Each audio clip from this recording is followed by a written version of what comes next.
Hey there, and welcome to the A.D.K Rock and Metal channel. I'm Dave Does, one of your hosts on the channel, and your host for this video for today. Today I'm going to be talking about a band called Corpse in UK, and we are going to be talking about the new release, which is called Viewing the Invisible. Now, I don't know anything about this band, so going into this, and this is the way I tend to like doing reviews of albums, etc., is I literally just get the album, I listen to it, and then I give my feedback, and then I look at the press release. Because the problem with press releases, they trying to tell you what to expect, and then I go into it expecting this, and then it doesn't really make a lot of sense that way. So I'll read the press release afterwards and see how close I got to it. But it's a 4-track EP.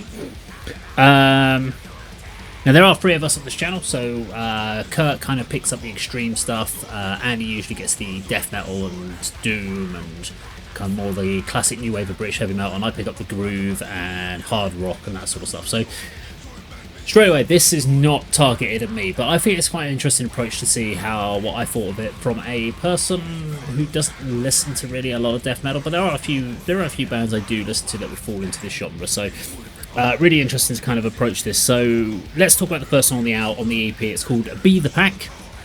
And it starts off with this kind of spoken word, lovely kind of statement piece, which I think is really cool because it kind of sets the mood for what's going to come up next. Launches into this kind of 90s, or the spoken bit kind of reminds me of this like 90s hardcore. Bands like Biohazard, things like Punishment, stuff like that, off of, I can't remember what album it was, but yeah, maybe it was off Punishment. And things like What Makes Us Tick and stuff. So Biohazard's a good reference point of what I was thinking here. It's an intense track. It almost seems like it's been aimed at the crowd killing. Now, crowd killing, way of going into those sort of crowds and the hardcore scene, things like Not Loose and stuff like that, have never really been my sort of thing. I kind of just want to headbang and rock out and jump around a little bit. That's kind of more my sort of speed. But this definitely feels like it's aimed at a crowd, real get into that visceral movement. It's raw, it's a nasty, the vocals, and I mean nasty in a good way, they are visceral, they are unrelenting. It kind of reminded me of like the Pantera Great Southern Trendkill era of intensity, so stuff like that, like the actual song Great Southern Trendkill or Suicide Note Part 2. Was kind of some parts in there. There are some really nice drum parts in here as well, specifically working off the ride. It's not all just like blast beats and stuff, because I'm an absolutely avid hater of blast beats, and there are blast beats on this EP, but I can get through them. But I just don't like them in music, never have. But I understand there are people that really love them, so fair enough. It really has some new metal influences in here. Some of those riffs do remind me of bands like Korn in there. It's kind of it's an interesting first track because it reminds me, it's a kind of a combination of, I'm having to look down here, I've got my notes here, it's a combination of Pantera meets Obituary meets System of a Down meets Faith No More. That'd be interesting from the band's point of view of how many of those were actually influences on them. There are points here that the track feels a little bit directionless to me. However, I do understand. I mean, there's a little bit like prog elements in the structuring. It's almost like to the casual listener, you've got to do a little bit more work on it, and that's just purely coming from a hard rock guy. Hard rock guys, the structures of the songs are very, very similar, with verse, chorus, midsection, and then an outro of some sort, maybe a solo in there. So to the casual listener, it's a little bit harder for someone to get into, but it's an actually really interesting track with a lot of different influences being showcased. Second song on the album, A Heart Hurts, A Heart Works. Do you know what? Reading that, I was like, oh, we're going to get like a ballad here or something. This is going to be like something, or some sort of doom-esque, slow. Because I mean, when you talk about the heart, it feels like it's going to be a kind of a very sad, sorrowful song. And yet it's almost demonic in its opening. It's a nice change up. It's death and it's doom thrown together.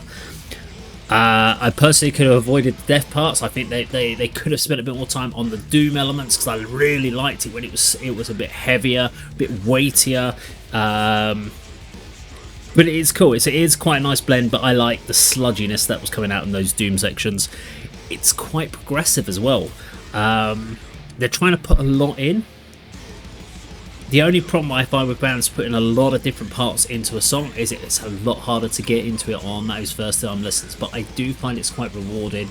If you listen to it 5, 6, 7 times, you've worked those changes out and your body will get that muscle memory and you'll be able to follow the song a lot bit easier, but those first listens are always going to be a bit harder for you. There is a really solid groove metal part in this midsection, which is really great. And again, love what the drummer's doing here. Some really nice, interesting cymbal work throughout. So as a drummer myself, I tend to listen to those parts. But yeah, really good track here for the Heart Works. Heart Hurts, a Heart Works. Third track on this EP is Soul Paralysis. It's got this really interesting, disconcerting intro. It makes you feel a little bit off kilter. And it reminded me of Sepultura era Arise, or Rise era Sepultura, within its vocal delivery. It's a good track. It's a strong showcase of brutality and groove. It has hints of Kirk, vocalist from Crowbar. So not necessarily from a musical point of view, but Kirk's delivery, very, very strong. So yeah, it's guttural, it's intense, but it's actually quite nice to hear. It's not too scratchy as well, which when you get to the extreme metal sort of area, you get like the Lorna Shore vocals, which I'm not a fan of. I'm not a fan of pig squealing. I'm not extremely of that real low where you can't hear anything. This guy, good vocals, enjoyed them. I mean, this track is a little bit more straightforward of the tracks we've so far had on this album, on this EP, sorry, I should say. It feels evil. The solo is a little bit creepy. It's almost like the solo has been done from another track and overlaid. They kind of almost pushing and pulling the rhythm section versus the solo. It's a back and forth, which I thought was really, really cool. Now, the fourth track on this EP, called, and it's actually View the Invisible, which is the title of the EP. I liked the use of string scratching on the start of it. It's cool. It's a little bit of a new metal riff with a death metal intonations or intentions. There were some really nice tempo time signatures in this particular track, which I enjoyed. Again, we went into a lot of blast beats in this song, and it kind of lost me. And for me, although this is the title track, it was the one that kind of didn't resonate with me as much. So before I get to the actual look at what the press release said about this, I'm going to sort of say what's my initial thoughts on this. So for a rock fan or a classic metal fan trying to get into death metal, this is going to be a harder one to do. I mean, you could go back to something like World Demise or Victory would be an easier one to get into. But if you have a little bit more progressive metal tendencies in your listening, this wouldn't be a bad way to go into it. So I'm going to have a slurp of coffee. Give me a sec. Oh, needed that after talking. Yeah, if you don't mind a bit of prog, like a bit of Dream Theater, a little bit Queensryche maybe, even like that in your music, but you want something a bit heavier, and if you've listened to, if you liked Chaos AD and you liked his vocals there, and you're looking for something heavier and you want to go backwards, this would be a good way, because it is brutal, it is extremely heavy, but there are glimmers of hope for the groove scene stuff. So there are things that keep you there.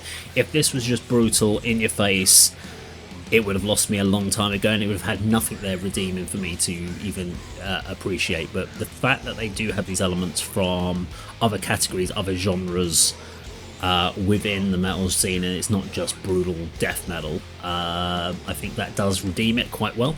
Let's have a quick look then. There's quite a lot in this press release. I'm just going to have a quick kind of go through it. There's a lot of stuff about their previous history, etc. So I'm just going to read kind of what it says.